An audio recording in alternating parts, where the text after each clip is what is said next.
Bien, entonces iniciamos la grabación de la clase de hoy. Buenas tardes, estimados y estimadas, ¿cómo andan? Caro, Bien, buenas tardes a todos y a todas. Bueno, estábamos ahí revisando un poco el tema de cómo habían participado en el primer foro que les propusimos con estos primeros textos, que si bien hay uno que es un poquito más largo que el otro, sí tiene un recorrido histórico que está bueno por ahí para ir comprendiendo las transformaciones urbanas y de qué se trata, digamos, cuáles han sido los roles del Estado y del mercado, que es este texto de Eduardo Rece. Ustedes después me van a comentar cómo les fue, pero bueno, un poco viendo lo que ya fueron participando, fueron escribiendo, se nota que les ha gustado y que está bueno y que trae ahí algunas nociones nuevas, ¿no? Que era un poco la idea de este primera unidad o primera parte de la materia, digamos, que es poder conocer, adentrarnos y saber de qué hablamos cuando hablamos de hábitat, qué hablamos cuando hablamos de normativas urbanas, de suelo, de vivienda y demás. Así que, bueno, si quieren ir comentando, podemos usar la primera parte, Javi, ¿te parece? Para ir comentando eso.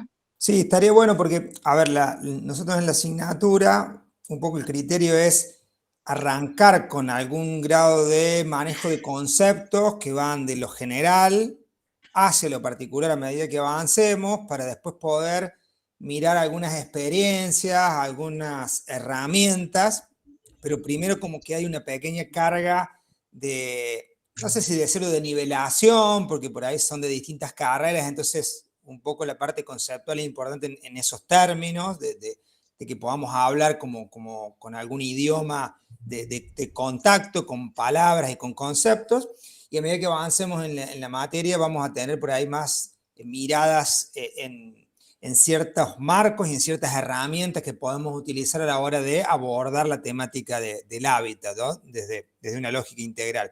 Entonces, por ahí esta primera parte, seleccionamos estos documentos, uno de ellos, bueno, que lo veníamos trabajando con Caro de hace un tiempo, que también cuenta un poquito de algunas experiencias vinculadas a hábitat, que queríamos ponerla sobre la mesa. También allí hay un documento que es el que pusimos no de carácter obligatorio, que es un documento que armamos hace unos años, que es más extenso, pero que tiene muchos conceptos, si uno quiere profundizar en alguno en particular.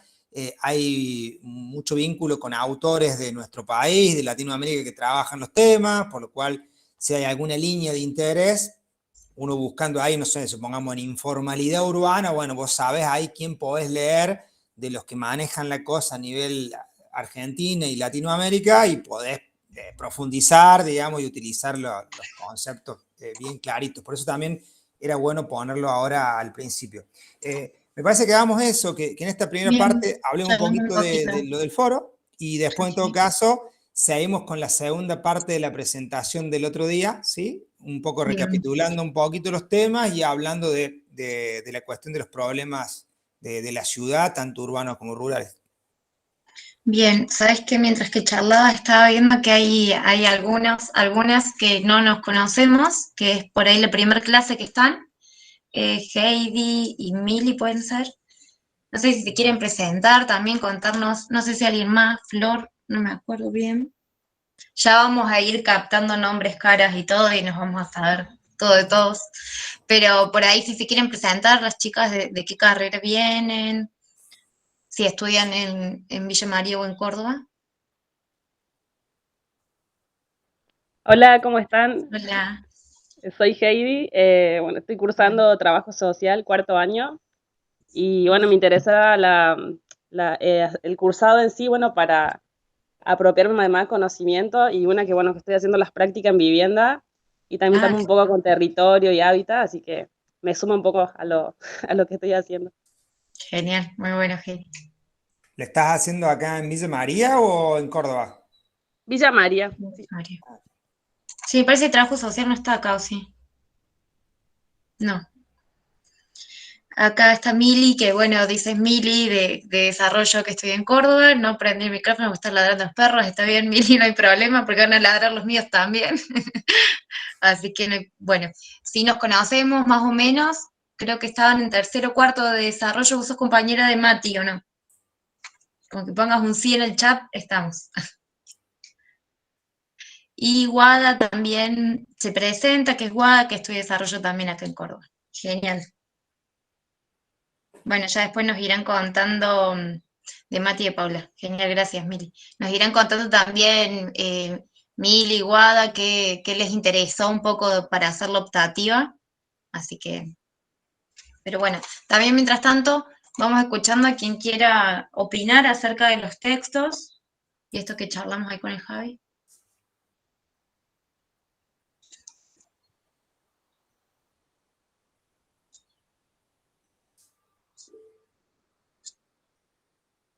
Habla, Pau. ¿Cómo estás? Hola, ¿cómo andas? Hola.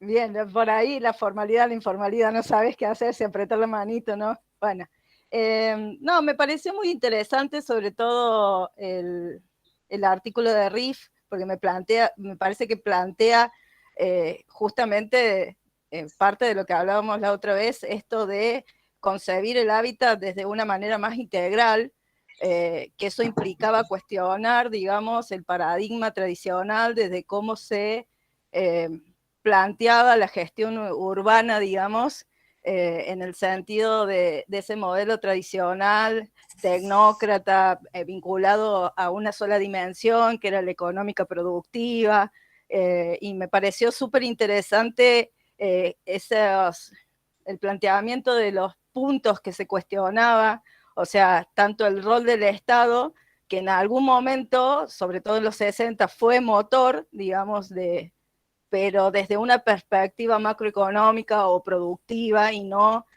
considerando quizás la dimensión social y la medioambiental, que con el tiempo han tomado mucha injerencia en la discusión y han puesto dentro de la cuestión del hábitat, digamos, conceptos que antes quizás no se le daba la relevancia suficiente, digamos, y cómo plantea la cuestión o asimila esto a consecuencias de políticas implementadas durante distintos periodos de la historia argentina, donde se vincula mucho la cuestión urbanística con el modelo político-económico propuesto. ¿Sí? Claramente cuando hablábamos de importación de recetas de la CEPAL y de traer modelos que no reconocían, digamos, las individualidades regionales y locales, ni le daban importancia a la participación ciudadana o a las consecuencias, que creo que tiene que ver con el segundo artículo, porque para mí la segregación y todo eso son consecuencias de esas políticas. Entonces, me pareció muy interesante el tema. Eso. Buenísimo, Pau, muy buen resumen de todo de por dónde va todo el hilo de los textos. Ahí Florencia Herrera saluda por el chat, que no tiene disponible el micrófono y que es estudiante de trabajo social de tercer año también. Hay un grupo grande vinculado a trabajo social ahí que se ha sumado a la materia, así que vamos a tratar de también lanzar una línea vinculada a los trabajos prácticos que les puede ser de mucha utilidad, sobre todo si les interesa la temática vinculada al hábitat, del tema de la relación del hábitat con los gobiernos locales es muy cercana y hay muchos instrumentos de laburo que en lo interdisciplinario, trabajo social, arquitectura, ingeniería, desarrollo, se juntan para hacer algunas cosas en los barrios que están buenas y por ahí hay metodologías que está interesante tocarlas en la asignatura, así que lo vamos a tener en cuenta. Sí, seguramente las partes más de las metodologías participativas, derecho a la ciudad, por ahí toquen. Va eso, y creo que también, además del contexto del derecho a la ciudad como marco para mirar la cosa y acercarse, también hay algunos trabajos como de mapeo colectivo que Sí. les puede ser de sumo interés a los que les gusta trabajar en los barrios, por ahí trabajo social que por ahí hacen llegadas mano a mano con la gente, también está bueno tenerlo como una metodología que suma, ¿no? Qué bien. ¿Alguien más quiere aportar algo a esto que comentaba Pau, Ani? Sí, yo también de acuerdo con lo que venía diciendo Paula.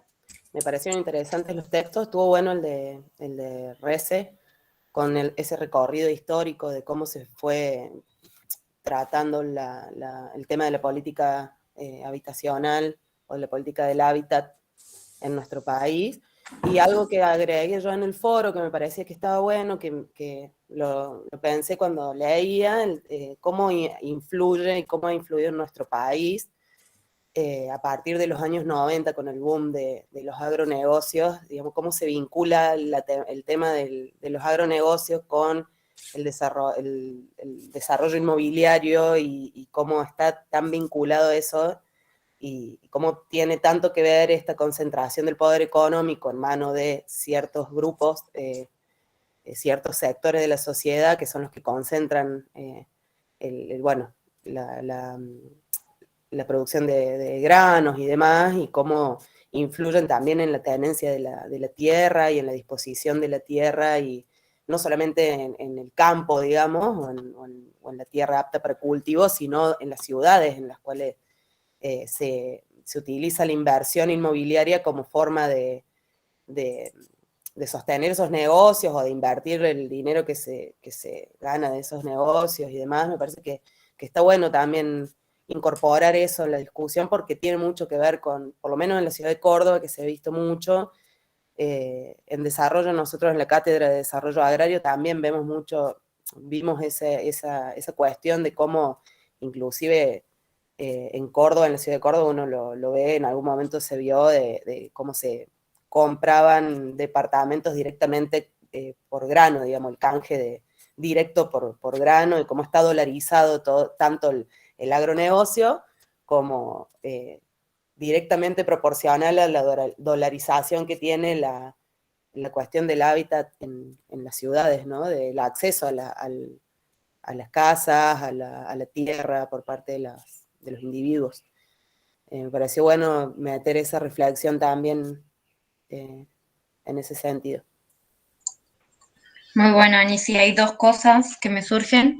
Una que tiene que ver que el año pasado trabajamos, ya voy a rastrear de nuevo los textos para sobre qué pasa, y sobre todo ahora en estos contextos, con el avance de los incendios, estos incendios que se dan de manera repentina, sobre todo en la Sierra de Córdoba, y después, ante una falta de normativa u ordenanza y organización por parte de los gobiernos locales, avanza el desarrollismo por sobre, porque siempre se ocupa primero, después el tema de regularización se va resolviendo, pero mientras tanto voy construyendo, voy haciendo, y voy cambiando el uso de ese suelo, de ese territorio, y cambia un montón de otros factores, así que eso va a ser un tema importante para incorporar y para tratar. Y otra de las cosas que me surgía con esto que mencionabas al final de la cuestión habitacional y el boom sojero y cómo eso repercute claramente hoy, que esto después lo podemos trabajar también más en profundidad, pero el nivel de los precios de alquileres tiene que ver con un precio de la sojización o la dolarización en la compra, pero además salen algunos datos que por ahí está bueno tenerlos, conocerlos, como por ejemplo que la ciudad de Río Cuarto tiene la misma cantidad en vivienda ociosa es aquella que no está usada, digamos, nadie reside ahí, nadie vive ahí, que el déficit habitacional que tiene, digamos. Si tiene 100 familias que no tienen vivienda, bueno, tiene 100 familias, 100 viviendas que están desocupadas, que están solamente ahí que es lo que se decía como el barbecho inmobiliario, para resguardar, para ser capitalizado. Eso mismo pasa en Ciudad de Buenos Aires, a otros números, a otros niveles, pero sí es una problemática muy grande que tampoco hay o no hay la que deseáramos una regularización sobre ese tipo de vivienda. La frase ahí sería casa sin gente y gente sin casas. Y gente, ¿no?, sin casa, tal cual. Inversamente proporcional y mitad y mitad de los que no tienen, y el refugio, el del negocio inmobiliario, que ahí vos lo planteás, y es muy claro, se da mucho en nuestro país. Hay aspectos que tienen que ver con definiciones, diría yo, de carácter cultural en nuestro país respecto a la posibilidad de invertir en ladrillos como algo normal y común dentro de de todas las familias. Nosotros cuando hacemos por ahí trabajo de investigación en barrios populares, también nos ha sorprendido que en los propios sectores populares, en barrios que tienen altos niveles de vulnerabilidad, porque le falta agua, le falta cloaca, tienen condiciones de insalubridad, hay cohabitación, o sea, hay varias familias viviendo en un lote, etcétera, hay varios problemas de vulnerabilidad habitacional. También en esos sectores hay familias o personas que invierten en su propio lote y construyen para alquilar. Por lo cual la inversión en ladrillos se da en todos los niveles. El impacto, sin lugar a dudas, en la ciudad se da con los grandes inversores, pero la lógica cultural de gran parte de nuestra sociedad en todos los niveles es que invertir en ladrillo, construir, generar un capital a partir de la construcción es una posibilidad, y eso es parte de un desafío, porque vos si querés modificar esa situación cultural es un trabajo muy complejo, ¿no? Porque tiene que ver con problemas que se transfieren a lo colectivo. Sin lugar a dudas, insisto, el impacto del mercado inmobiliario que moviliza una enorme cantidad de tierra vacante, que moviliza un montón de alternativas para vivienda social, para comercial, para nuevas áreas urbanas, etcétera, el impacto es mucho mayor de los que tienen mayor capital. Está claro eso, ¿no? Eso es contundente, pero a nosotros nos sorprendía también ese dato, ¿no? Que sucede en sectores bajos y medios, la posibilidad de tener un lugar, y por ahí cuando indagás, tanto sea en un barrio popular o inclusive en un asentamiento marginal, tenés alquileres en precariedad, tenés situaciones donde se dan procesos de cohabitación, bueno, algunos de los que pusimos en las imágenes, que se dan, digamos, como moneda corriente, digamos, dentro de todos los matices y todas las gamas de estos procesos informales e irregulares del hábitat, ¿no? Que son de los problemas que, bueno, que vamos a estar charlando hoy, que vamos a profundizar un poquito, y que seguramente también después, Caro, vamos a subir algún material. Nuestra intención en estas charlas que vamos a hacer cada 15 días es ir tirando los temas, que tengamos también un ida y vuelta con ustedes, y que a partir de los intereses que nos vayan planteando podamos ir subiendo material. Tenemos una especie de biblioteca digital que la tenemos ahí en el campus, que la vamos a empezar a poner en blanco para que lo vean, con los temas, con muchos textos divididos por temáticas. Entonces ya si hay algún tema que les va interesando, como para empezar a preparar lo que va a ser el trabajo integrador final, que es al final, pero lo pueden ir mirando antes, lo pueden ir procesando antes, leyendo el material antes. Me parece que podría estar bueno, en vez de ponerlo al final, como lo hacíamos, Caro, todos los años. Que sí, lo podemos poner al principio, es verdad. Podamos ir subiéndolo, sí. Y qué sé yo, si hay un tema específico que les interesa, no sé, bueno, nos interesa más informalidad, o nos interesa el tema de mercado inmobiliario y cómo se da la lógica en el suelo urbano y los procesos negativos que se suceden, también va a haber material. Después también tenemos algo, estoy recordando un poco lo que tenemos en biblioteca, como para ir tirándolo en la mesa, digamos, de charla. También tenemos algo de lo que está vinculado al buen vivir, a las miradas por ahí, que no se dan tanto por ahí en la zona centro de nuestro país, sino se dan en el norte de nuestro país. Nosotros el año pasado hicimos una experiencia con un compañero licenciado en desarrollo que está haciendo un doctorado, con Martín Formía, que lo está haciendo en Salta, y está trabajando con comunidades indígenas. Y hay toda una mirada respecto al hábitat que también da otro contexto, da otro color, da otras definición de lo que es territorio como tal, que también por ahí la podemos traer, que puede ser de interés como para revisarla, analizarla, que nos parece que también es otra de las perspectivas y formas de mirarlo. Así que hay buen vivir, la lógica de un hábitat más vinculado a la tierra, la Pachamama, también está en ese apartadito, que hay unos textitos ahí interesantes, y que como todo tema tiene sus particularidades en función del lugar donde se dé la situación, ¿no? No es lo mismo hablar del norte argentino que hablar de Bolivia, que hablar de Perú. O sea, va cambiando la concepción en función del lugar donde nos ubiquemos, y cuando nos cuenta alguien que está compartiendo con esas comunidades indígenas la cuestión del hábitat, es interesante. Por ahí lo podemos llamar a Martín a ver si de nuevo charlar con nosotros, sí. que por ahí está Ahí está bueno bueno escuchar. también para quienes son de desarrollo, como ver también un compañero trabajando en estas temáticas, como diciendo, bueno, vieron que por ahí nos preguntamos qué vamos a hacer después. Eso también. Bueno, y otra de las cosas que me había quedado ahí, por ahí en el tintero era, en esto que hablábamos de la vivienda ociosa y demás, es como por ahí en esos ejemplos podemos ver fácilmente esto de la integralidad del hábitat que les veníamos hablando.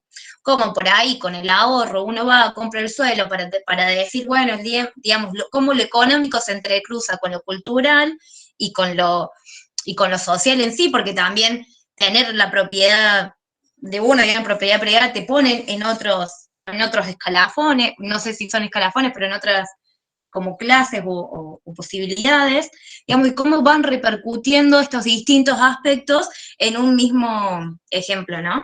Entonces, por ahí hacer ese ejercicio de a cada problema o ejemplo que vamos viendo, poder encontrarle esta multiplicidad de aristas, que es un poco lo que queremos Yo ver. creo que también tiene esto de la cultura del ahorro en ladrillos, que es muy argentino, digamos, o Sí, o por el lo don de menos caerse muerto, digamos, no una sé frase, si, no pero sé si en otros países por será ahí. igual, pero que también es como que va de la mano un poco, lo que estaba pensando ahora, no sé si capaz que estoy flayando, pero esta cultura de la especulación en dólar que tenemos los argentinos Totalmente. y cómo se cruzan con esto que estábamos diciendo de cómo todo lo que tiene que ver con la industria inmobiliaria está dolarizado y al mismo tiempo, o sea, se especula con esas dos cuestiones. Sí.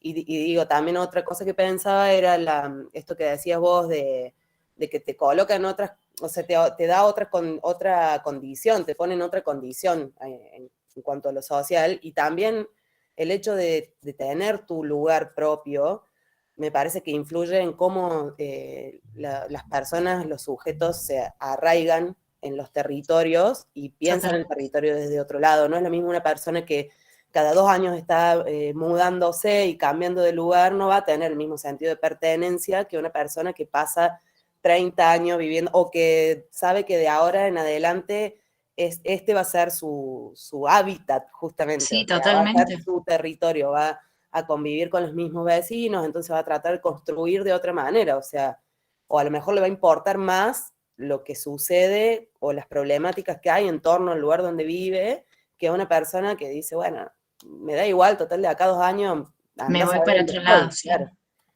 Totalmente, y eso también tiene que ver un poco con, bueno, una cultura que está muy arraigada, pero también que se viene de alguna manera un cambio generacional en esto de pensar, bueno, ¿realmente queremos tener una vivienda en un lugar para toda la vida?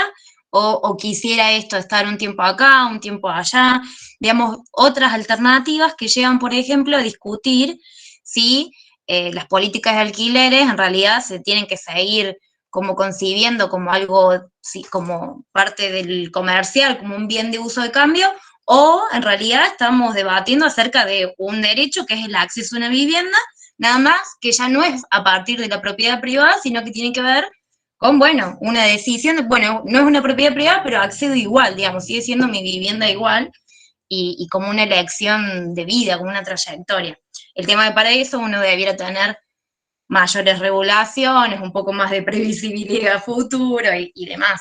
Pero cómo estos se van dando estos nuevos debates, que si volvemos a esto que escribía Rece, capaz que de acá a unos 10 años estemos escribiendo como qué pasó en en el 2020 de estos cambios de trayectoria justamente en lo habitacional.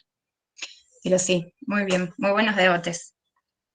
Sí, me quedaba Bueno, pensando en eso que habías dicho. Justamente estaba pensando, hoy estamos casi todos en una situación donde muchos se visualizan no trabajando ni siquiera dentro del país, o sea, emigrando constantemente. Entonces, pensar en esto de la lógica de la construcción del ladrillo y afianzarse en un lugar, o sea, es como entrar en disputa constantemente de algunos criterios que se dan por sentado y que si no se modifica la visión en cuanto a cómo se desarrolla el hábitat, es como que quedan al margen, ¿no? Como que no se están tomando en cuenta, no se están valorando. Me parece súper interesante ese tema, sobre todo en las nuevas generaciones. Yo no soy precisamente de la nueva generación, pero convivo con eso. Bueno, Somos todos.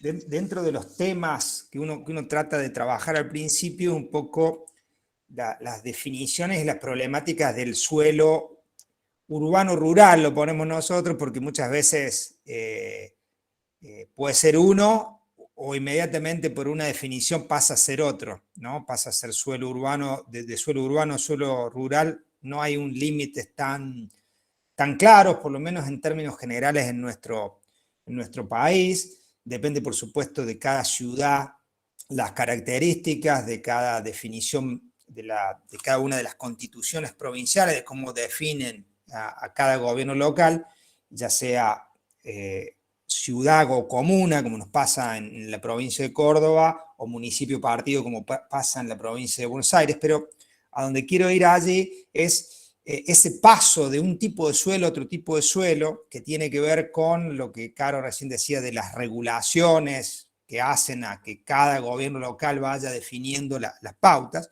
en un marco donde los gobiernos locales por ahí no definen demasiadas pautas, respecto a qué, al ordenamiento territorial, a la definición de los usos que se pueden hacer del suelo en sus territorios, porque no hay municipios en nuestro país que se destaquen por tener una normativa verdaderamente extraordinaria, novedosa, innovadora de su municipio para que se den las actividades perfectamente ubicadas en el territorio y se dé un ordenamiento donde los usos y funciones valiosas estén puestas en los lugares que tienen que estar y haya una regulación interesante y haya una baja en la demanda de vivienda porque están siendo dotadas de vivienda y de comercios y etcétera en la ciudad, sino que en realidad nos enfrentamos a que los territorios tienen un montón de problemas que no pueden resolver, que las políticas vinculadas al suelo y la vivienda no terminan de resolver, ¿no? Y en esta especie de círculo vicioso, donde en los cuadros que veíamos el otro día un poco lo decíamos, ¿no? El suelo urbano es un recurso crítico, es escaso, hay poco suelo urbano. El poco, digo porque cuando uno habla de suelo urbano está hablando de un suelo que tiene infraestructura, es un suelo que tiene servicios, a donde llegue el colectivo, donde tenga un equipamiento de salud, donde tenga un equipamiento de educación, hay calles donde después se va construyendo progresivamente o de golpe los lugares para vivir y comercio, etc. Entonces, ese suelo urbano, que tiene que tener esas características, es escaso, no hay tanto, no sobra. Y el que hay, muchas veces es orientado a quien puede pagarlo, eso también lo vemos, ¿no? Cuando vemos en el desafío de nuestra ciudad en los últimos 10 o 20 años, vemos que hay partes de la ciudad que se desarrollan, crecen, se expanden para ciertos sectores socioeconómicos, y hay ciertos sectores socioeconómicos que quedan relegados, ¿no? Que de alguna manera, por su alto precio del valor del suelo, porque está dolarizado, no llegan a comprar el terreno, porque tienen muy bajas posibilidades de acceso al financiamiento. Digamos, no son muchos los que logran tener la chance de un crédito hipotecario y menos un crédito para comprar suelo. En general, puede haber políticas provinciales o nacionales, o puede haber alguna propuesta a nivel municipal que tenga una propuesta para vivienda, en general para la construcción, pero en general para suelo hay muy poco.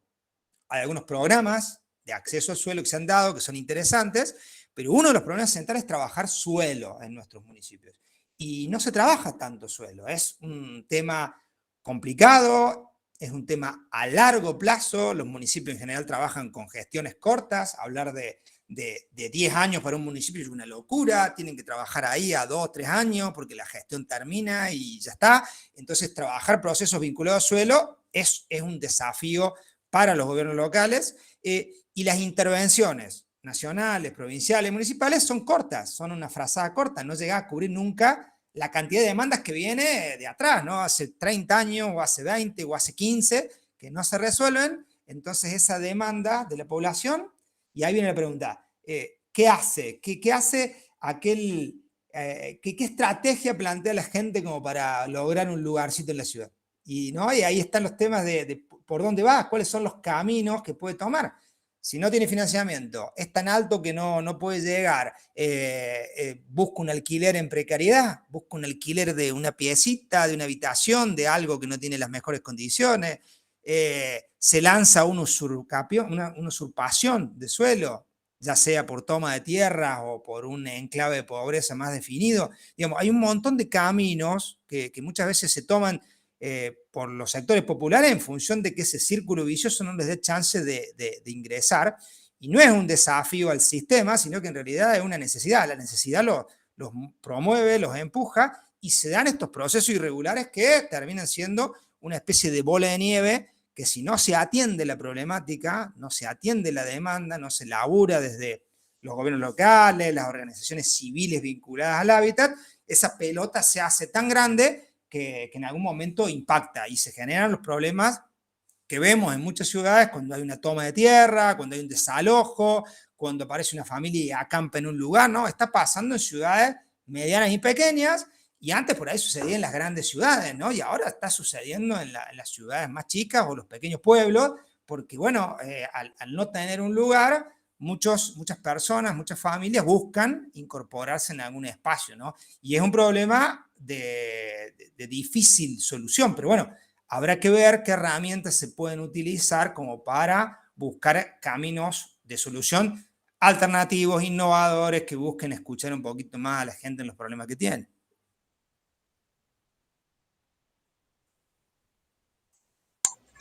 Sí, totalmente. ¿Hay alguien que quiera ir, no sé, opinando o también trayendo algún...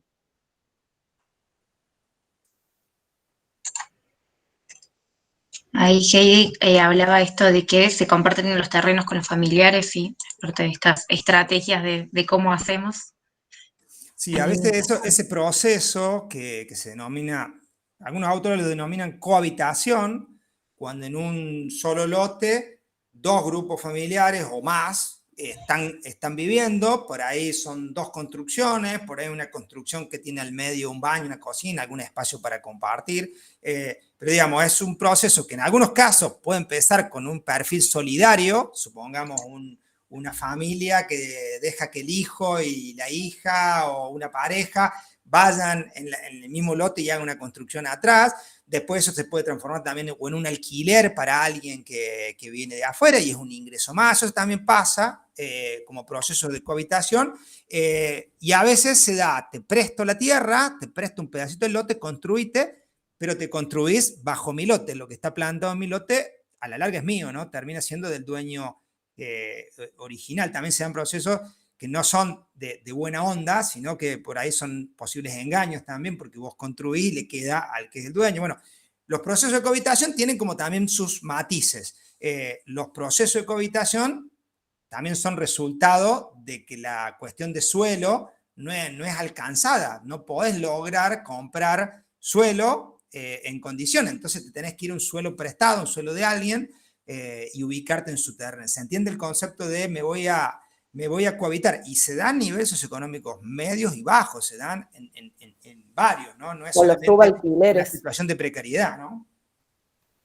Los subalquileres también. Yo conocí el caso de una señora que alquilaba una casa con su hija y al mismo tiempo ella le subalquilaba una habitación a una persona que vivía en la habitación, digamos, y con eso ella podía pagar parte del alquiler, o sea, estando en una situación de que no, no tenía trabajo y demás.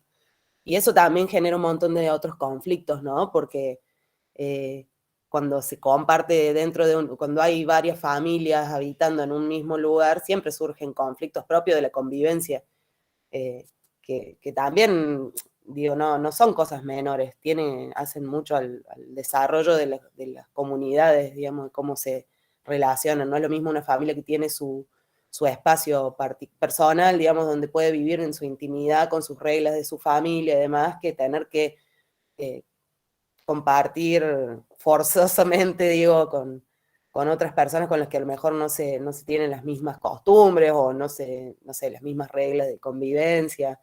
Se generan conflictos o situaciones que a veces van más allá de conflictos, situaciones de riesgo, a lo mejor para, no sé, Sí, totalmente. Y se suman ahí, Anaí, que los grupos familiares no necesariamente son el grupo que tradicionalmente se plantea, el grupo familiar tradicional, sino que hay definiciones de carácter más individual, por ahí personas que viven solas, personas que deciden hacerlo así, entonces también tenés grupos o individuos que también buscan su lugar de manera individual, por lo cual bajo la lógica de tengo un terreno y me hago una vivienda, por ahí para esa persona en realidad sería mucho más práctico tener un espacio más cerca de las áreas centrales, más pequeño, más reducido, de menor costo, donde no pagaría un transporte para traslados de gran distancia, tendría servicios y situaciones en esos lugares, ¿no? Por eso los enclaves de la ciudad, que nosotros a veces en los planos que le vamos mostrando le denominamos áreas vacantes o expectantes, son espacios sumamente valiosos para emprendimientos de carácter colectivo del hábitat, donde vos podés resolver múltiples demandas para personas que viven solas, integrantes que no son la familia tipo de 4 o de 5 o de 6, sino que son en realidad grupos más reducidos y hay digamos, mayor definición de grupos sociales que en general no tiene nada que ver con los procesos de hacer vivienda que se tiene hoy individual, donde son todas las casas iguales, con la misma característica, con lote individual, ¿no? Son otros conceptos para dar un hábitat para esos perfiles que hoy por hoy se dan muchísimo y que por ahí son necesidades distintas las que se tendrían que tener en cuenta. Sí, sumando también ahí otro concepto que vamos a empezar a trabajar o que lo van a ver, que tiene que ver con esto de la regulación dominial y que por ahí parece como o sea, algo muy raro, pero que básicamente es la escritura, el boleto de compraventa, digamos, es qué tan formalizado está la tenencia de esa propiedad para una persona. Esto que hablamos de la informalidad tiene que ver con esto, informalidad o formalidad tiene que ver si uno tiene algún acceso o no a ese tipo de documentación. ¿Para qué nos sirve? Por ejemplo, cuando uno si quisiera postular a un programa de acceso al suelo, a materiales, a la vivienda, ya sea un Procrear, un Vida Digna, cualquiera de todos estos, uno necesita tener algún comprobante de, bueno, yo vivo acá, este lugar es mío, digamos. Y esto es uno de los grandes también como problemas que hacen a la segregación, es que mucha gente no importa, digamos, porque lo que importa es solucionar en el momento el acceso a la tierra, esto del alquiler informal, o te compro el pedacito acá y después hago una mejora, pero me voy y de ahí yo no te doy nada porque esto era mío, digamos, esto que hablamos, tiene con este trasfondo, digamos, el papeleo, que muchas veces no le damos importancia, pero hace a las condiciones de la tenencia. También, hola, Sí, ¿cómo va? bueno, te escuchamos. Yo me estoy sumando a esta clase, la otra la vi grabada porque no pude, justo ese día no podía. También lo que estabas diciendo vos, Caro, con respecto a los documentos, digamos, yo este año hice el censo y me tocó censar en un barrio ciudad que se llama Juan Pablo II de Córdoba. Sí. Y bueno, fui a unos monoblocks, eran como unas torres, y también, bueno, alrededor de los monoblocks había casas normales. Y, o sea, en realidad las casas que todos conocemos. Viendo horizontal, que le decimos. Claro, no quise decir normal. Pero bueno, preguntándole a las personas que vivían en las torres, bueno, que habían de un plan, no me acuerdo en este momento cuál plan era, pero una de las preguntas del censo era si tenía algún documento, bueno, o si era dueño de la casa, si alquilaba, esto, lo otro. Y muchas de las personas que en general están en situación de vulnerabilidad en esos lugares, por ahí o no sabían o tenían el boleto, muy pocos me decían, yo tengo el boleto de compra-venta. Y otros me decían como que vivían ahí, pero no era suya, era como todo muy confuso, como que ni siquiera las personas que vivían ahí sabían bajo qué forma estaban viviendo Condición ahí. estaban. Si era su casa, si no, si era del Estado o cómo era. Y eso es un temón bastante complejo, imagino. Sí, Sí, totalmente. Y ahí, además, ahí hay todo un lenguaje que es el lenguaje legal que lo hace aún más complejo y como más distante, ¿no? Entonces, esto, Javi, perdón. No, no, dale. No, yo creo que ahí, Guadalupe, la situación de la tenencia, que es esto de si tenés el boleto de compraventa, si tenés la escritura, si no la tenés, El el certificado de la nivel de cesión confusión que también. hay en eso que vos contás pasa en todas las áreas donde nosotros por ahí hacemos algún relevamiento, eh, donde creo que en alguna parte o por ahí no se toma conciencia de la situación, en otros casos es por una necesidad donde no quedó otra y se vive así porque no hay otra. Pero me parece que hay un gran desconocimiento acerca de instrumentos que te podrían dar la posibilidad de estar como por ahí en los espacios de los RENAVAP, que son los barrios populares, que hay un registro a nivel nacional, que no hay muchos lugares, no hay tantos en el país. Por ejemplo, en Villanueva tenemos un lugar donde venimos trabajando en un proyecto de hábitat, que sería como una toma de tierra. Después acá en Villa María y en La Calera, que es otro sector atrás del cementerio, hay un mapa de RENAVAP, uno puede ingresar y ahí puede buscar cuáles son los barrios que están marcados. Hay registro para esos barrios, hay un registro, vos podés decir que vivís ahí, pasar los datos y queda un registro como que estás viviendo en ese lugar en particular, Y ahí te dan, independientemente de la condición, ¿no?, de la tenencia que tenga. Claro. y ahí te dan que es el certificado de la vivienda, digamos, que un poco viene, es un instrumento también inventado por el Estado, inventado entre comillas, digamos, por el Estado, que viene un poco a subsanar esto de, bueno, tenés este certificado que si bien no es lo mismo que una escritura, pero te permite poder acceder a algunos otros servicios que no tenías instalados, o por ejemplo, al plan, no es el plan, es el, ay, qué sé yo, no me sale ahora, que es como el Vida Digna pero Nación, que es solo para mujeres inscritas en el RENAVAP, que mi pieza, ese es, perdón. Y no sé si querías decir, ahí está. Sí, no, sí, también era esto, que por ahí una la que iba a hacer el trabajo, no tenía tan claro los términos o qué significaban, por más de que hubieras hecho, digamos, la capacitación. Entonces, eso escapaba mucho de lo que es el conocimiento que uno lleva, digamos. Y también me imagino que la mayoría de las personas tampoco quiere ser tan abierto o dar tanta información, por más de que sea una relevación estadística a nivel nacional, digamos. Porque bueno, nada, eso, supongo que no. Es difícil dar información o querer dar.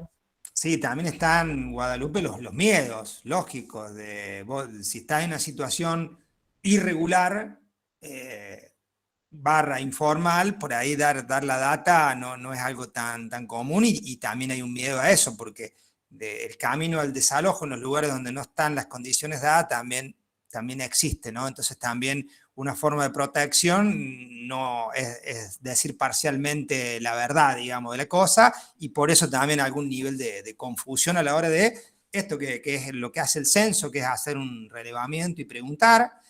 Nosotros lo hemos hecho, no hicimos un censo, en realidad lo que hicimos nosotros en los diagnósticos de las localidades es trabajar más con encuestas donde preguntábamos muchas de estas cuestiones, sobre todo pensando en la dinámica de las personas en el territorio, en cuanto a cuáles han sido los procesos para llegar a ese lugar, cómo fue, digamos, si vinieron de otras provincias, si ya estaban radicados allí, si llegaron por un familiar o conocido, si frente a problemas de hábitat se acercaban a la municipalidad.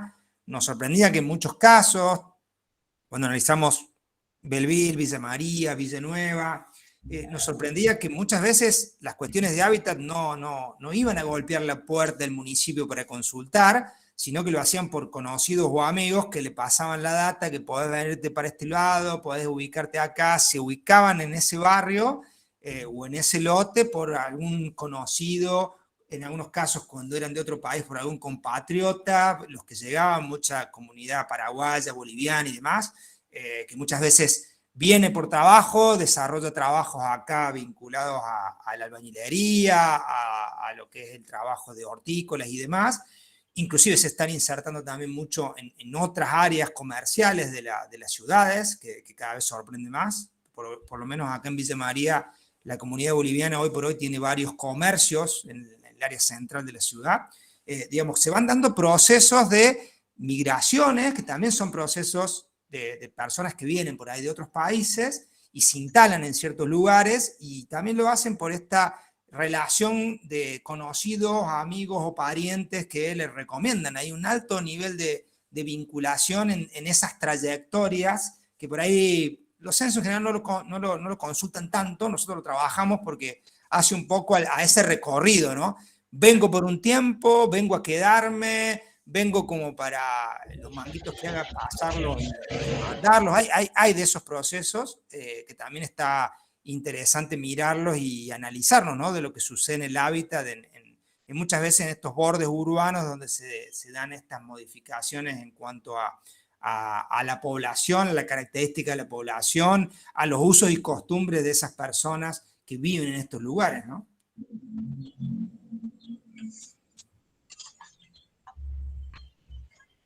Si querés, Javi, que presentemos la segunda parte de Dale. del Power.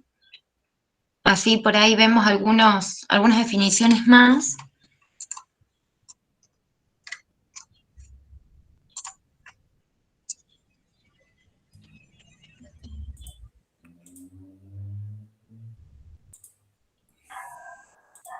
Mientras tanto voy a aprovechar para preguntar, ¿están todos y todas inscriptos, verdad?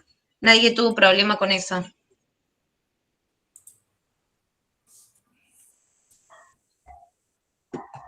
Bien.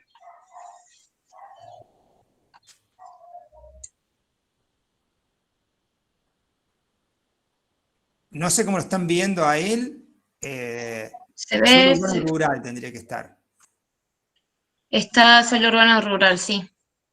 Bueno, esto repasando un poquito los aspectos de las principales problemáticas que comentábamos recién respecto al suelo, los procesos estos de inequidades y desigualdades que se dan en el territorio, que ya lo habíamos visto en la clase pasada, y dentro de estos caminos alternativos e irregulares que mencionábamos, ¿no? Está lo de cohabitación, el alquiler en precariedad, los procesos informales de ocupación de tierra, que se diferencian de los asentamientos informales o villas, porque las búsquedas de las ocupaciones o toma de tierra están vinculados a quedar en el territorio como futuros barrios, ¿no? Tienen un perfil de armar calles, armar lotes con medidas parecidas a las que se usan habitualmente, y entonces esas ocupaciones y tomas tratan de ser un perfil de barrio, organizarse, dejar algo de espacio público para que después se pueda transformar en barrio. Están de alguna manera planificados dentro del esquema de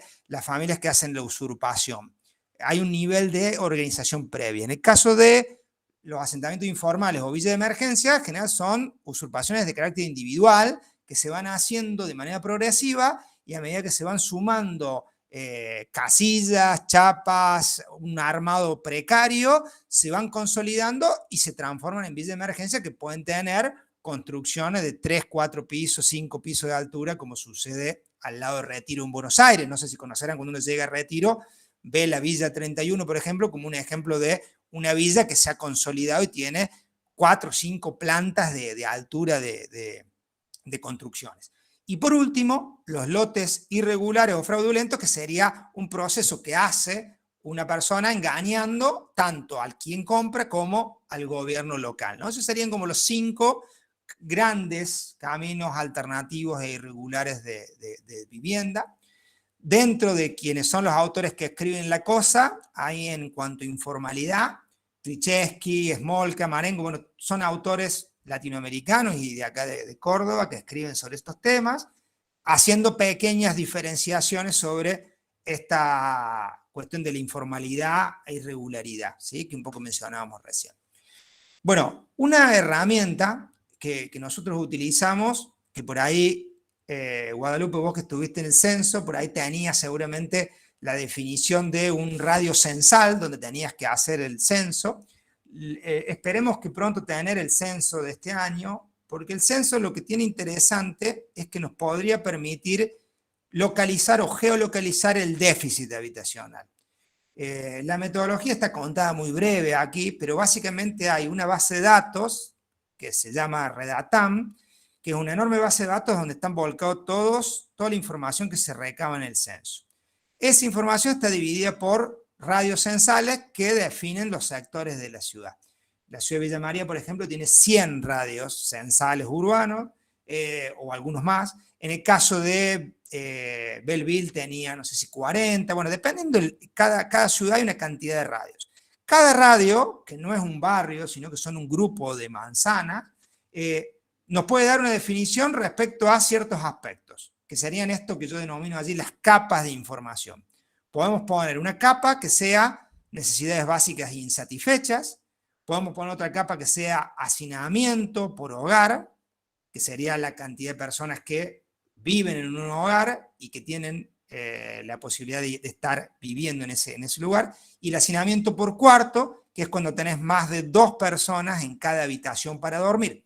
Bueno, esas 3 variables uno las puede sumar y puede pintar, como se ve ahí en el mapa del sur de Belleville, cuáles son los lugares que tienen las condiciones de vulnerabilidad habitacional más fuertes, las que son más negativas. A partir de ahí, uno podría decir, bueno, estos 2, 3, 4 lugares de la ciudad son las zonas de mayor vulnerabilidad. Uno toma el dato del censo, lo vuelca, lo georreferencia y sabe cuáles serían esos radios censales, que es ese grupo de 4 o 5 manzanas donde está la situación más deficitaria. Esto es una herramienta que sirve muchísimo para conocer la realidad de esas personas, esas familias que viven en estos sectores, que tienen esas condiciones y podría generar alguna propuesta de gestión local. Otra herramienta que tenemos es IDECOR, no sé si la conocen. IDECOR es una página del gobierno de la provincia de Córdoba que permite bajar un montón de información vinculada al territorio, que nos puede servir como para presentar algún caso, regiones naturales de Córdoba, por ejemplo, los radios municipales, ver hasta dónde llegan los radios municipales y detectar cuáles son lotes urbanos y lotes rurales, como se ve en esa imagen ahí. Las zonas urbanas son las que están en gris oscuro, eso es el caso de Villa Dolores. Y las zonas que serían los campos o zonas rurales serían las parcelas más grandes, ¿sí? Bueno, allí pues se puede bajar información. Y dentro de los datos de Ahí la les estoy Argentina... compartiendo, Javi, los links de las páginas por el chat para que puedan entrar y ver. Por ahí, para Dale. quienes no conocen IDECOR, también está bueno hacer como el buceo en los mapas, es muy lindo. Sí, está bueno, es interactivo, está bastante actualizado. Hay algunas ciudades que en el caso de IDECOR han podido tener, digamos, como mayor cantidad de definiciones y podés armar tu plan o tu mapa con algunas cuestiones. Viene bien para hacer algún trabajito vinculado a algún lugar, ¿no? Para presentarlo, lo que puede ser cualquier trabajo final viene bien como para referenciar desde ahí. Datos en la Argentina, bueno, por supuesto que la fuente central para nosotros siempre va a ser INDEC. Aquí están los datos de 2010. Vamos a esperar que pronto procesar datos actualizados ya de lo que fue el censo de este año. Pero fíjense que sobre la cantidad de 12 millones de hogares, el 28% de los hogares en la Argentina tiene situaciones deficitarias. Y se podría decir que el 17,7% requiere refacciones, completamientos o ampliaciones. Es decir, que las viviendas donde viven, los hogares donde viven, tienen condiciones que están por debajo de lo que sería una situación agradable para vivir, por lo cual habría que mejorarla. Cuando decimos refacciones, completamiento o ampliaciones, nos referimos, le falta terminaciones a las paredes, le falta algo en el techo, le falta el piso, le falta un dormitorio para que viva la cantidad de gente que vive en la casa, necesito ampliarlo, ¿sí?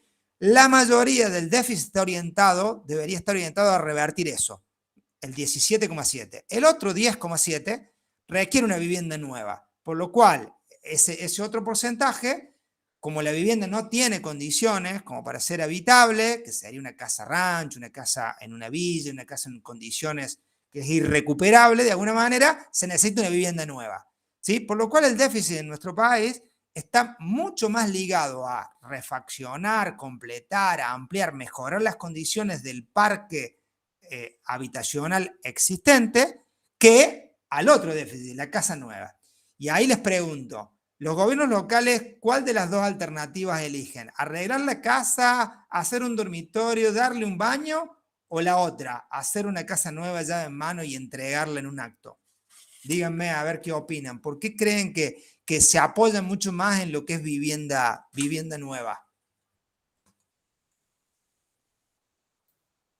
Y creo que puede tener que ver un poco con una cuestión más electoralista, o sea, es más político es más político electoral, digo, que político como política de vivienda. O sea, como decir, bueno, el gobernador o el intendente entregó en manos las llaves a las familias, y sale la familia emocionada, porque sí, porque es emocionante para una persona poder tener por primera vez su vivienda y su hogar para su familia y demás, y también eso es parte de la obra pública que se muestra, es una forma de mostrar cómo se gasta, en qué se gasta, y de decir, bueno, esta gestión hizo esto. En cambio, si se abocan a políticas de refacción o de reacondicionamiento de la vivienda, y es más difícil demostrarlo como una política pública, digamos. Totalmente, Nay. Es mucho más agradable para un gobierno local vender, acá está la propuesta muchas veces de la vivienda individual, esta llave en mano que hace una empresa. No digo que sea más fácil, pero sí digo que puede generar procesos muy positivos en cuanto a la venta de materiales, a las empresas que lo hacen y todo lo demás. Yo digo que hay que hacer vivienda llave en mano, está fenómeno, pero hay que abrir un abanico donde también toquemos esas reparaciones que son más complejas, sin duda. Si vos tenés que arreglar una casa donde hay una familia viviendo, tenés que hacerle un baño, arreglarla, es más difícil, seguro que es más difícil. Ahora, gran parte, o por lo menos una parte fuerte, que casi es el 60% del déficit, está en ese trabajo, y el 30% está en la vivienda nueva, ¿sí? Para que entendamos un poco los términos, ¿no? O urbanizar los barrios, o sea, las villas. O sea, no se Bueno, plantea nunca urbanizar un lugar donde la gente ya vive hace 40 años en condiciones de carencia absoluta de infraestructura. Es preferible para el gobierno hacer un barrio nuevo en otro lado, ya sabemos cómo funciona bueno, eso. ¿por qué crees que pasa? ¿Por qué creen que pasa eso? ¿Por la complejidad de la cosa? Porque la verdad que porque es por un problema cada vez más grande el tema de Tiene su trabajar. complejidad, porque no vamos a negar que no sea complejo, porque ocurren también un montón de cuestiones, sobre todo se ven en estas grandes villas como las de Buenos Aires, donde ocurren muchas veces accidentes, por ejemplo, porque se queman viviendas, porque el uso de la electricidad, bueno, toda esa infraestructura es complejo de acondicionar o de poner en condiciones estando la gente ya ahí instalada, digamos, hacer las calles y demás. Pero me parece que pasa también por una cuestión de preferir usar ese suelo por la ubicación y por demás para otro proyecto que sea más redituable económicamente para el gobierno y para los desarrollistas inmobiliarios.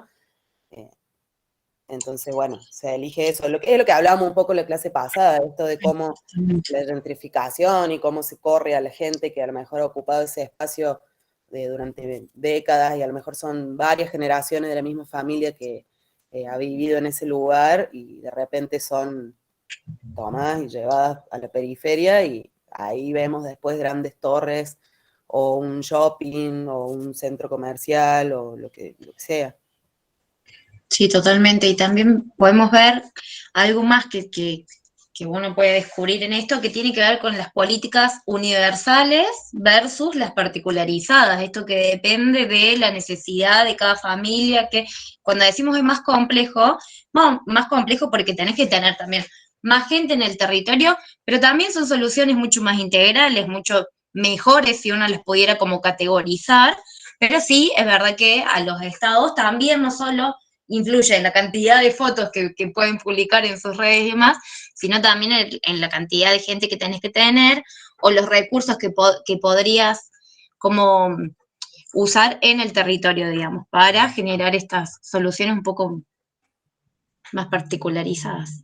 Por lo cual, bueno, está esta definición de que digamos que el norte, muchas veces los gobiernos locales lo ponen en esta lógica de la vivienda nueva, muchas veces se reutilizan sistemas que ya se podrían actualizar, podrían venir propuestas que sean más innovadoras, tanto en términos de trabajar un abanico más amplio de posibilidades.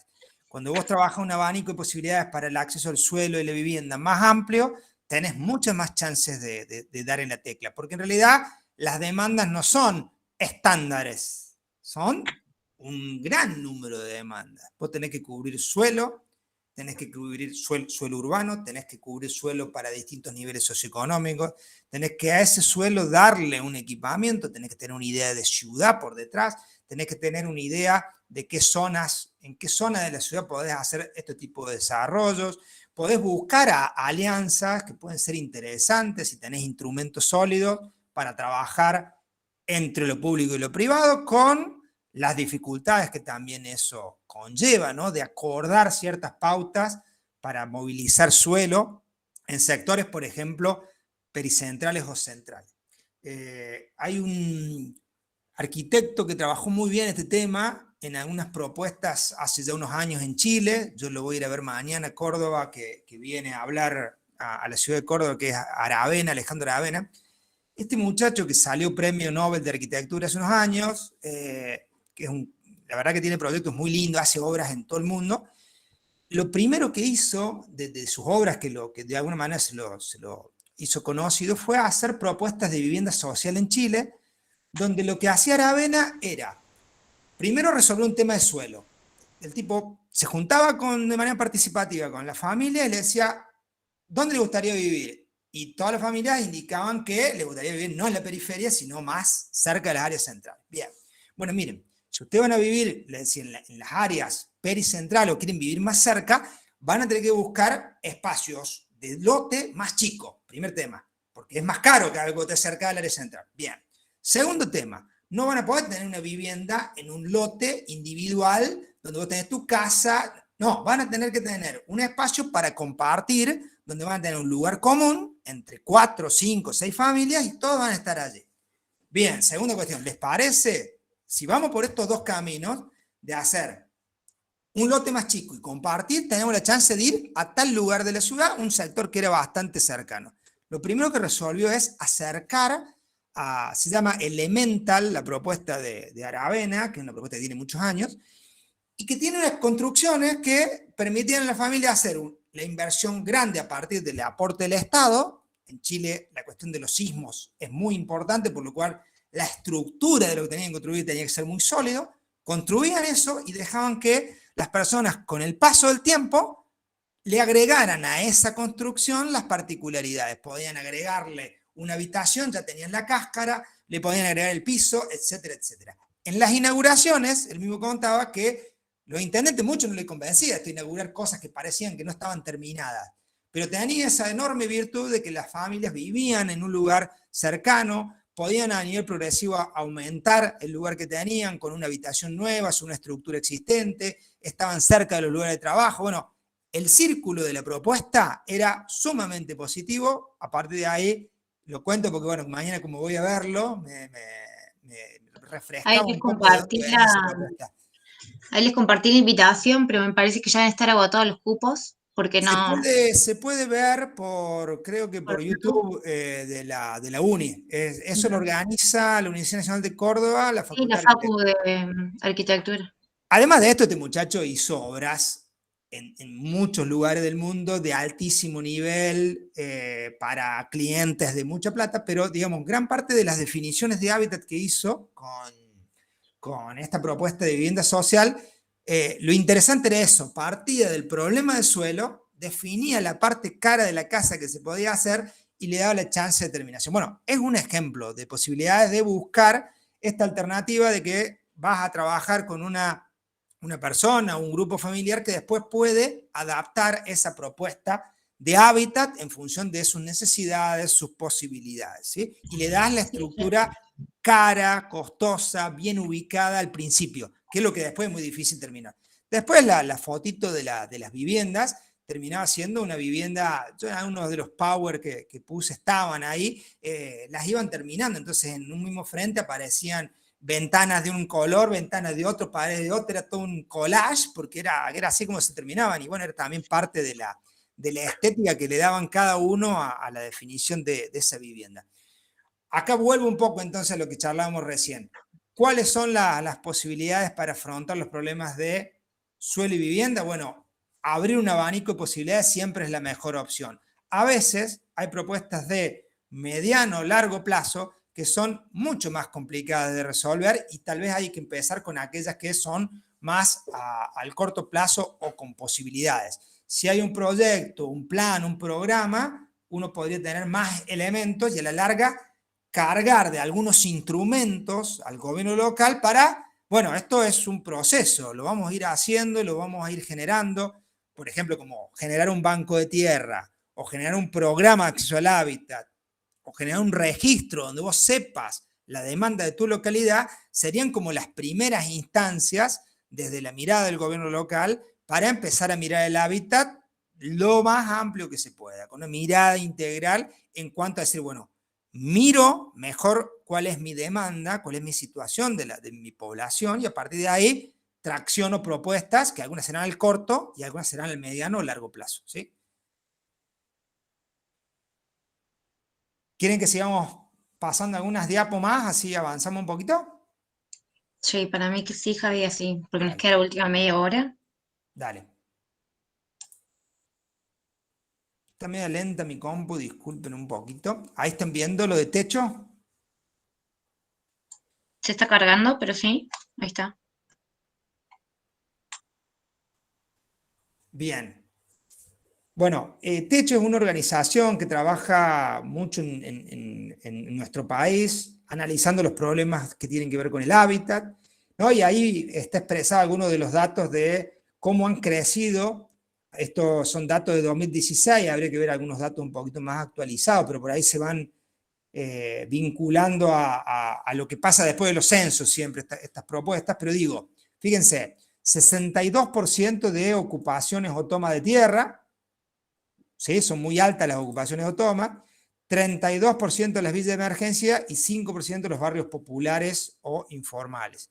Bueno, dentro de esta problemática está la problemática de la tenencia de suelo urbano vacante, ¿sí? Que se da, hay muchos propietarios privados del suelo, un 76% que tiene esos terrenos, y hay un 20% de terrenos en manos de lo público, ya sea municipal, provincial o nacional. Por lo cual, es cierto que los privados tienen mucho suelo urbano y que en lo público es muy poco el stock de suelo, pero lo que tiene a favor el Estado en ese sentido es el poder de regulación. Es decir, utilizar ciertos instrumentos, RECE lo categoriza muy bien, lo define muy bien dentro de las propuestas de planificación, dónde te podés parar en la planificación estratégica situacional, por ejemplo, y a partir de ahí cómo trabajar las propuestas de planes estratégicos, ¿no? Como uno de los instrumentos interesantes que se define digamos, a contracara de la planificación tecnocrática, de la planificación del plan libro, que venía cerrado y que, bueno, recién una compañera lo comentaba, ¿no? Como que hay que tener una visión diferente, estratégica al respecto. Bueno, a nivel nacional, por lo que ustedes han leído, lo ratificamos, no hay una definición de propuesta de ordenamiento territorial a nivel país. Sí hay muchos proyectos, como la Declaración Nacional de la Reforma Urbana, o el colectivo Habitar Argentina, que es un colectivo que trabaja las temáticas, y donde podemos encontrar propuestas para mejorar cada una de las definiciones y criterios que van en pos de dar una definición de ordenamiento territorial más lógica en función de nuestro territorio, ¿sí? Muchas veces estos proyectos de ley no llegan a ratificarse en materializaciones a nivel municipal, ¿sí? Es como que siempre cuando estos procesos se dan, se hace muy buena letra, se hacen muy buenos proyectos, pero después la definición en territorio son algunos casos interesantes. San Fernando, en Luján, hay ciertos lugares que han podido llevar adelante proyectos interesantes vinculados al ordenamiento territorial, pero no son tantos en la Argentina. No, y algunos datos en relación a eso que pueden servirles, aunque si bien no todos son recomendables, en su momento estuvieron los PET, los planes estratégicos, a nivel nacional que se hicieron en algunos casos en gobiernos locales con participación de buenos equipos y en otros casos no fueron tan buenos, pero sí está bueno para echar mano y ver algunos diagnósticos de cómo se pensaba o cómo se planeaban estas políticas más territoriales. Eso por un lado. Y después otra de las estrategias que por ahí podemos tener más actuales, que sí tienen que ver con definiciones en las políticas y instrumentos llevados adelante, es con el tema del RENAVAP. El RENAVAP que si bien esto que mostró el Javi del techo es una de las organizaciones que un poco institucionaliza la política y lleva adelante este registro a nivel público, digamos, porque una cosa es de una organización y después que haya un registro nacional efectivamente de eso. De ese registro y con el paso de los años y con políticas, o más que políticas normativas más nacionales, como por ejemplo el debatido aporte solidario y demás, se logran hacer algunas, o el dólar solidario y estos impuestos que están dando vuelta, se logra como generar una serie de propuestas de políticas de integración sociourbana, que son las políticas que hoy llevan obras de infraestructura y servicios a estos barrios reconocidos en el RENAVAP, que son barrios sobre todo pobres o pobres en el sentido de que esto no hay un grado de hábitat como pretendemos, ¿no? Esto de que tengan acceso a servicios, que tengan acceso a infraestructura. Esto quiere decir que puedan tener agua, luz en condiciones dignas, que se puedan como de alguna manera sanear esto que iban contando, bueno, por ejemplo, esto de la luz y qué pasa cuando se incendian estas casas, y digamos, no llegan a ser políticas de reurbanización al 100, pero empiezan como a hacer estos primeros pasos hacia. ¿Qué es lo paradigmático de todo esto que les estoy contando? Es que esto no se lleva a cabo por parte del Ministerio de Hábitat y Desarrollo Territorial, sino que se hace por parte del Ministerio de Desarrollo Social.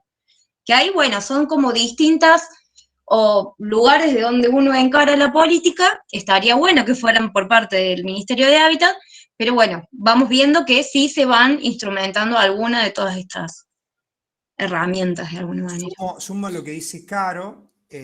Yo tuve la suerte de participar hace unos años en un PROMEVA.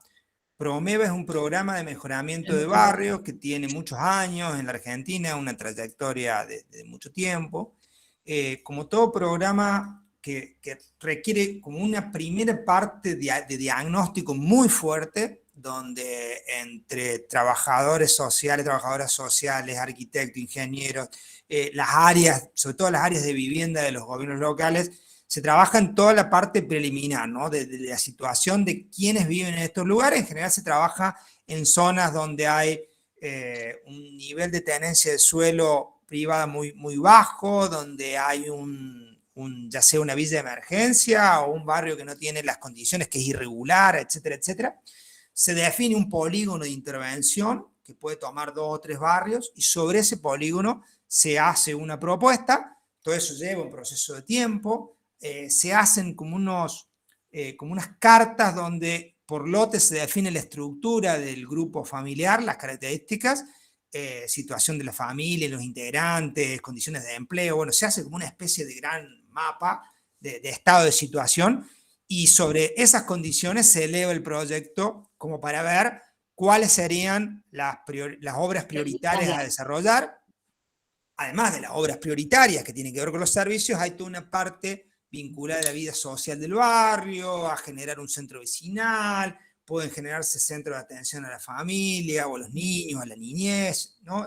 Son proyectos integrales que buscan, como todo proyecto, como todo programa, tiene sus limitaciones, porque lo que pasa en el polígono es todo un trabajo de inversión muy fuerte. En general es financiado con el BID o con el Banco Interamericano de Desarrollo o con CAF, o sea, son organismos internacionales que financian. Y lo que pasa alrededor del barrio, fuera de ese polígono. ¿Cómo, Caro?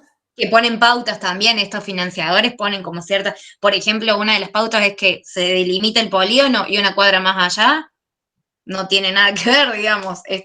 Están como los pros y los contras de todos los... Claro, y también cuando haces el polígono, por ahí te toca una manzana que no hay nada. Y claro, y esa manzana está en condiciones de tenencia que no sabe quién es el dueño, no sabe, y de golpe, cuando empezó el Promeva a poner agua, gas, energía, con cuneta, todo apareció un dueño, ¿viste? Y apareció un dueño, empezó a construir, tenía una manzana espectacular con infraestructura. Digo, dentro de lo que es Promeva hay todo un proceso, o sea, hay todo un ida y vuelta, y por supuesto hay casos. Yo creo que uno de los casos muy interesantes, yo participé en el de Villa María, pero uno muy interesante es una villa de emergencia que se trabajó en Mendoza, sobre la ladera de la montaña, y se tuvo que intervenir haciendo calles sobre el escurrimiento del agua y lluvia. Había una cuestión ambiental ahí que trabajar, porque si no, el escurrimiento de agua y lluvia pasaba entre medio de las casillas y de las viviendas.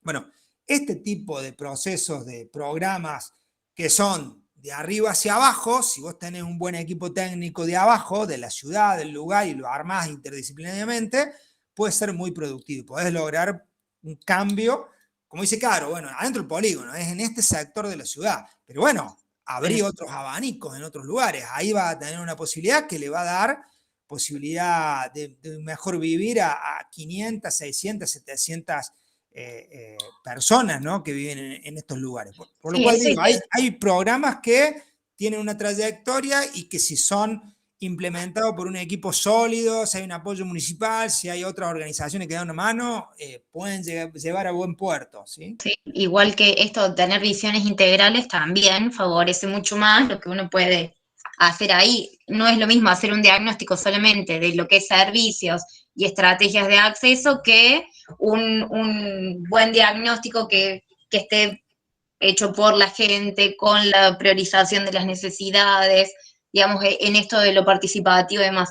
Eso ya lo vamos a ir viendo después en el transcurso del año, pero está bueno también poder tener en cuenta que buenos equipos o buenas perspectivas desde abajo pueden transformar para bien los resultados de estas líneas de financiamiento que por ahí pueden ser discutibles o no.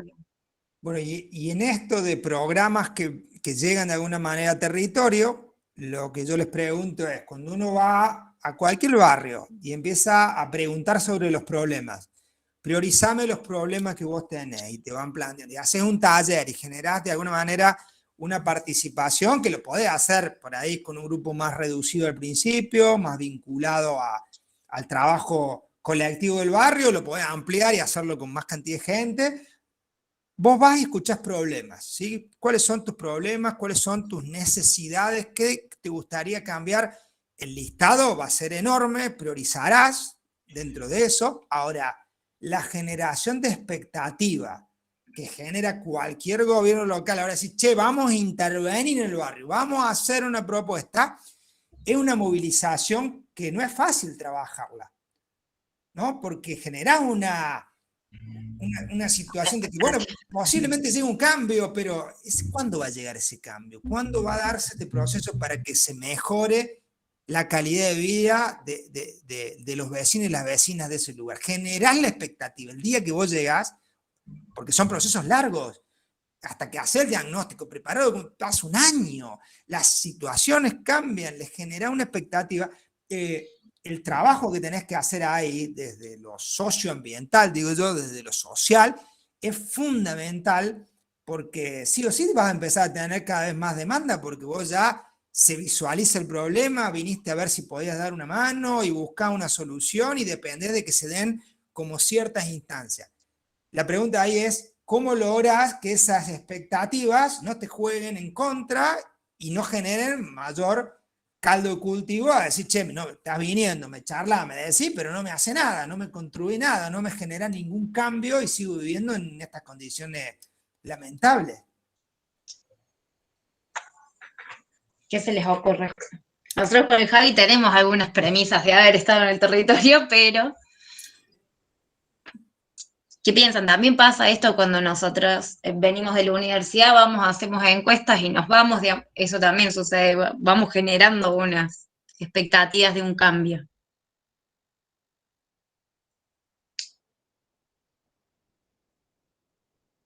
Son riesgos que se corren, podemos decir. Pero bueno, en términos de hábitat, algo tenemos que hacer, o por lo menos, si vamos a cualquier barrio y con alguna propuesta de preguntar y de escuchar de los problemas y necesidades, y de alguna manera, de antemano, hay que empezar a pensar en alternativas de corto plazo para ir resolviendo algunas cuestiones, atendiendo algunas cuestiones. Por más que sean insignificantes, de alguna manera tenés que buscar, y muchas veces, desde los espacios como los nuestros, que están vinculados a la investigación a acción, y nos damos cuenta que a veces nos quedamos cortos, porque no tenemos posibilidad de resolver problemas. Tenemos posibilidad de analizar, de decir, bueno, este es el diagnóstico, esta es la situación, estos pueden ser los caminos, estas son las herramientas, pero después hay que llevarlas adelante, y ese proceso, los problemas son ahora, son incendios, ¿sí? Son urgencias, y a veces vos tenés que resolver cosas que son a mediano o largo plazo. Jugar en ese juego también no Sí, es por ahí fácil. también Los para... profesionales de mañana les va a costar eso a usted también. Sí, Guadalupe. Decía que también puede ser para mantener una continuidad en el proceso, digamos, esto que ustedes dicen de ir resolviendo cuestiones coyunturales, digamos, o del día a día, mientras se hacen procesos más largos de planificación y de proyectos. Sí, totalmente. Algunas de estas premisas son, perdón, a raíz de la experiencia, una, que el gobierno local tiene que tener presencia en el espacio, en el barrio, en el lugar donde se esté trabajando, ya sea primero con servicios, con que llegue el transporte público, con que llegue el camión de la basura, con que vaya algún funcionario, con que haya un CAPS, una escuela, alguna presencia del Estado local siempre debiera haber en el lugar. Y otra de las premisas, que es bien lo que dijo Javi recién, es que estos diagnósticos te arrojan una lista de problemas, de necesidades, pero también si uno sabe si uno lo puede hacer de manera más integral, cuando vos evidencias o preguntas cuáles son los problemas, también preguntamos cuáles son esas capacidades, qué nivel de organización hay en el territorio para resolver o generar estrategias que en el mientras tanto van justamente resolviendo o haciendo que esto sea un poco más ameno muy entre comillas. Pero de ahí uno siempre puede como fácilmente armar paquetes de lo que podemos hacer a corto plazo, lo que podemos hacer en un mediano plazo y lo que podemos hacer en un proceso más largo, que es justamente el largo plazo y que tiene que ver generalmente con esas obras más grandes, de traer la infraestructura y demás. Pero en el mientras tanto, por ahí, lo que nos había pasado en estos últimos talleres que dimos en Villanueva, no sé, había un problema que era un basurero que la gente tiraba algunos donde tenían que tirar y otros donde no, y ahí se generaba todo un problema. Y ahí no necesitas la política pública para resolverlo. Entonces, claramente, entraba dentro de este paquete del corto plazo que tenía que ver con poner más cestos en otros espacios, con otras charlas, con qué se podía hacer de reciclado y no. Digamos, cómo es articular algunas acciones que pueden ser mucho más simples, que no requieren tanto presupuesto, que no requieren tanto recurso, pero que sí van cambiando y mientras tanto las personas, digamos, los residentes de estos barrios, un poco ayuda a calmar estas expectativas, porque uno sigue estando presente en el territorio y eso da, de alguna manera, la visión de que podemos ir haciéndonos cargo de esto que vinimos a preguntar cuál era el problema y ahora venimos a dar alguna respuesta. Eso lo mejor sería que fuera sostenido en el tiempo y que realmente haya una planificación, pero ahí va. Bueno, hablando de esto de la planificación, vamos a seguir con las últimas imágenes, así vamos hacia el cierre. Sí. Ustedes díganme si se ve ahí el cuadrito que es un poco el vínculo entre Catenacci Riz y otros autores de algunos años atrás, Lungo y Ronig, que trabajan la clasificación de instrumentos, ¿no? En esos 3 grandes paquetes, está buena esa clasificación, la podemos usar para mirar un municipio y decir, bueno, si hay algún instrumento de planificación. En general los instrumentos hoy de planificación no son tan utilizados, sobre todo lo que es planes estratégicos se ve poco y nada, son procesos de largo plazo y complejos y muchas veces los gobiernos locales no los quieren encarar. Por ahí sí, un poquito más los planes sectoriales, cuando vos tenés un plan que atacás una problemática en particular. Las demás, que serían los instrumentos normativos de regulación urbana, serían todas las ordenanzas que podés tener sueltas en el municipio vinculado al ordenamiento territorial, a los códigos de edificación y fraccionamiento, etcétera, ¿sí? La parte más dura, si se quiere, de instrumentos. Allí también pueden estar los instrumentos de financiamiento, no sé, bancos de tierra, definiciones para plusvalías urbanas, o sea, tomar de un sector de ciudad y que eso impacte en otro sector, armar facilitaciones para grupos sociales vinculadas a organizaciones civiles que quieran hacer algo con la vivienda. Bueno, puede haber algunas líneas de instrumentos de ese tipo. Y después las acciones directas en la urbanización, que serían las intervenciones públicas y privadas. Este cuadrito, que un poco lo tomo en base a lo que Mónica Iturburu definía, ¿no? Del cambio de los gobiernos locales de la supervivencia, de la lógica del famoso y nunca bien ponderado alumbrado, barrio y limpieza, como lo que tenía que hacer el municipio hace unos años atrás, a la multiplicación y sofisticación de las demandas ciudadanas. O sea que cuando hablamos de hábitat y hablamos de hábitat integral, el stock de definiciones que tenemos que tener son un montón. No solo es lograr una parte de suelo para que exista la vivienda, sino que hay un montón de condiciones que hacen a esa forma de vida, de esa calidad de vida que queremos lograr, que nos amplía la cantidad de definiciones que tenemos. Entonces, de las competencias y funciones de los gobiernos locales, se suman incumbencias que son un montón. Bueno, acá yo pongo la lectura recomendada que ustedes ya hicieron, ¿sí? Y de cómo regulaciones nuevas, como lo que sucedió en la pandemia, te generan un cambio total en cuanto a qué cosas tenés que gestionar desde un gobierno local.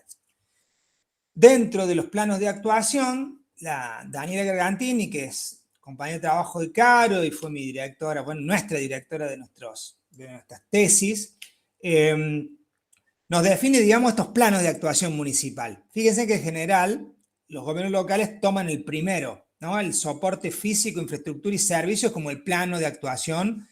Si lo comparamos con un sistema informático sería el hardware. Después el soporte inmaterial y cualitativo sería lo que piensa la gente que vive en nuestra localidad. Después está el soporte organizativo y articulación actoral. Acá estarían más las instituciones que trabajan en ese territorio, que pueden ser organizaciones de la sociedad civil, puede ser el propio gobierno local y su impacto, pueden ser las industrias, digamos, la relación entre el mercado, las pymes, las organizaciones privadas, el Estado y las organizaciones civiles, ¿no? En ese trío.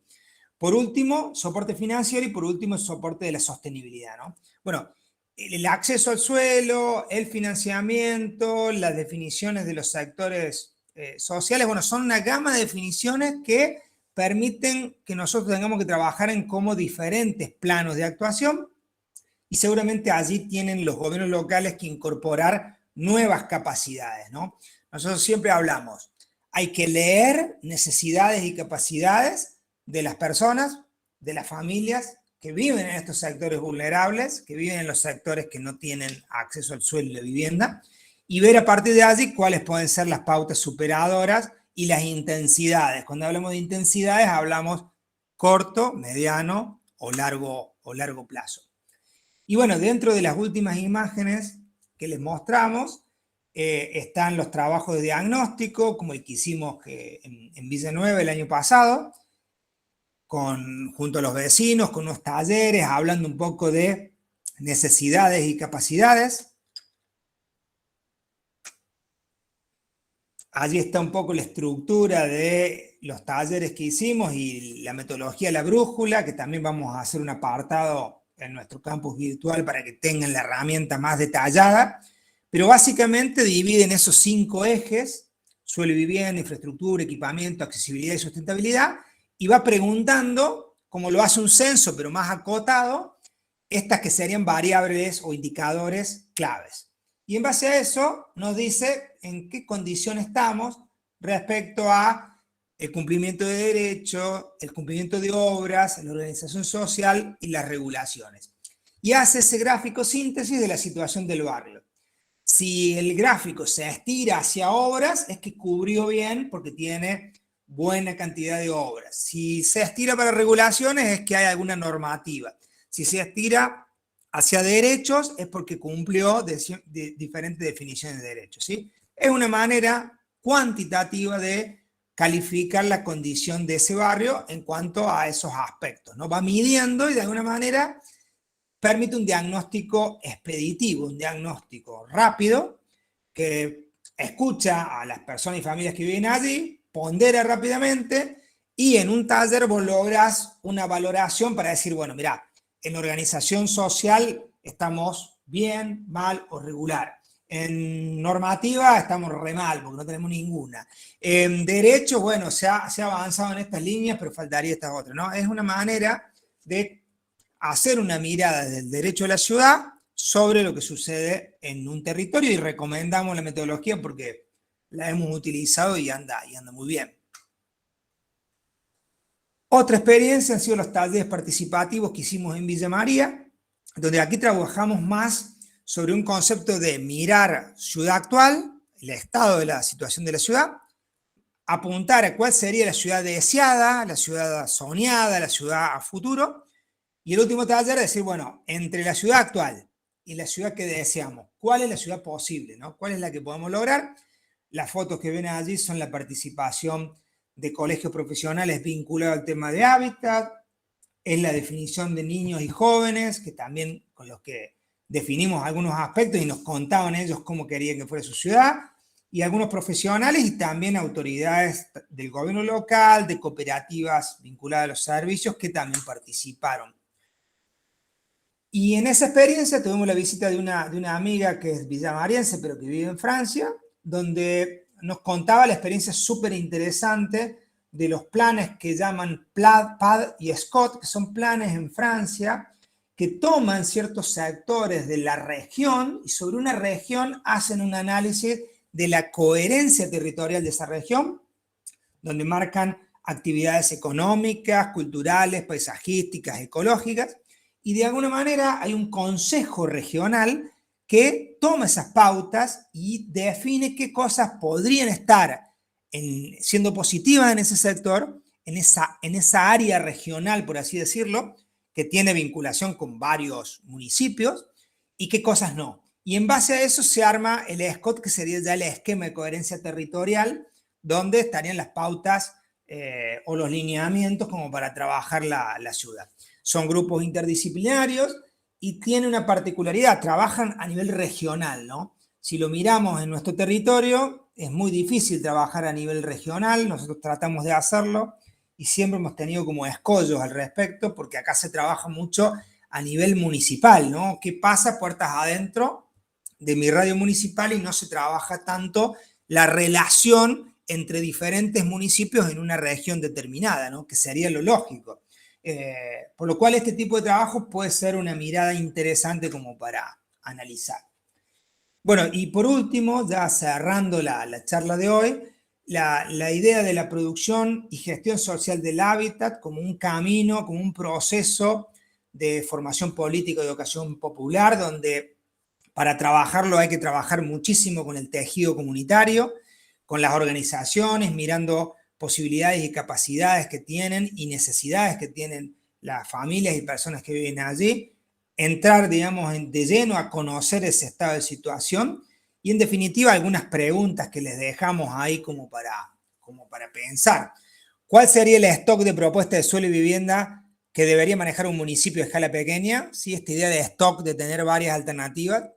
En segundo lugar, ¿cuáles serían las variables que ustedes pondrían a considerar? Suelo, banco de materiales, financiamientos variados, conocer demandas a atender, ¿sí? ¿Cuáles les parecen que podrían ser las que deberían estar? Y algunas de las pautas del lado izquierdo están marcadas en rojo cuáles serían las pautas superadoras y dentro de las pautas superadoras las particularidades. En todo caso se las dejamos en el Power para que ustedes después las miren un poquito a ver si las podemos debatir y las entendemos y las podemos llevar a la práctica en algunos casos o en algunas situaciones de nuestro contexto. Y bueno, y un poco la de cierre, que tenía como reflexión lo que vimos al principio en la clase anterior. ¿Los estilos de vida de nuestras comunidades son sostenibles? ¿Podemos decir que esos parámetros vinculado a identidad, vinculado a trabajar de abajo hacia arriba, aprovechando oportunidades exógenas, es posible.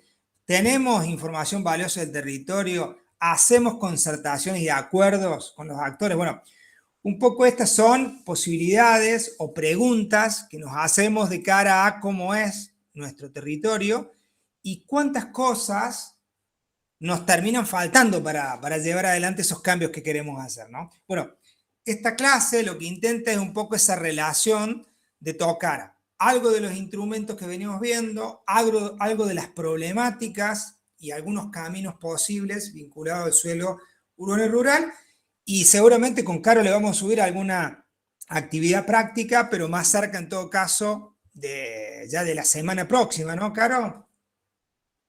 Sí, Javi, ya vamos a pensar bien las consignas y le vamos a ir subiendo. Ahí estaba igual rastreándole el documento de la Dani Argantini Álvaro. Quería aclarar que ella hace como una analogía, ¿no? Con esto del hardware, software y no me acuerdo cuál es el tercero, y el hardware. Pero ya después les pasamos eso.